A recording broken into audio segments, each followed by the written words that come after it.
ஆகவே அவரை இருள் மூடிக்கொண்ட போது அவர் ஒரு நட்சத்திரத்தை பார்த்தார். இதுதான் என் இறைவன் என்று கூறினார். ஆனால் அது மறைந்தபோது அவர், நான் மறையக்கூடியவற்றை நேசிக்க மாட்டேன் என்று சொன்னார். பின்னர் சந்திரன் பிரகாசத்துடன் உதயமாவதைக் கண்டு அவர், இதுவே என் இறைவன் என்று கூறினார். ஆனால் அது மறைந்தபோது அவர், என் இறைவன் எனக்கு நேர்வழி காட்டவில்லையானால் நான் நிச்சயமாக வழி தவறியவர்கள் கூட்டத்தில் ஒருவனாக ஆகிவிடுவேன் என்று கூறினார்.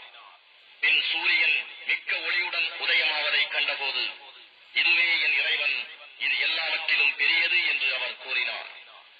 அதுவும் அஸ்தமிக்கவே அவர், என் சமூகத்தாரே, நிச்சயமாக நீங்கள் ஆண்டவனுக்கு இணை வைக்கும் ஒவ்வொன்றையும் விட்டு நிச்சயமாக நான் விலகிவிட்டேன் என்று கூறினார்.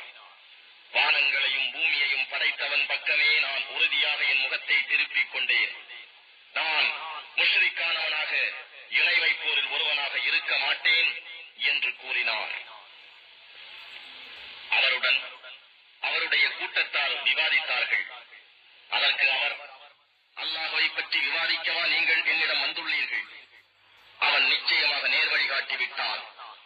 நீங்கள் அவனுக்கு இணையாக்குபவற்றை பற்றி நான் பயப்பட மாட்டேன். என் இறைவன் நாடினால் அன்றி எதுவும் நிகழ்ந்து விடாது. என் இறைவன் தன் ஞானத்தால் எல்லா பொருட்களையும் சூழ்ந்திருக்கின்றான். இதை நீங்கள் சிந்திக்க வேண்டாமா என்று கூறினார்.